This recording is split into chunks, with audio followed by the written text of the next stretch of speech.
করো, করলেই ফজিলত পাবা।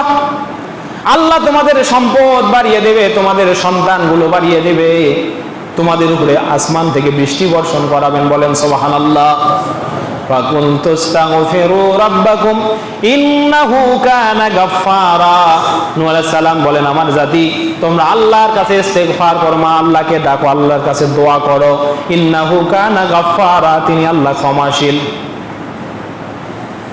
ইয়ুমদিদকুম বিআমওয়ালিকুম ওয়া বানিনা, তিনি আল্লাহ ইউরসিলুস সামা আলাইকুম মিদরারা।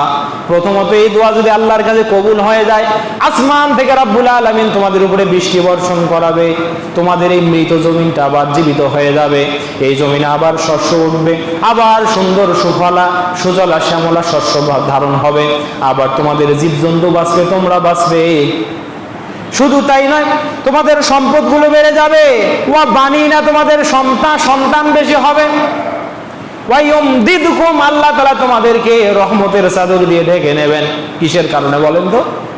দোয়ার কারণে।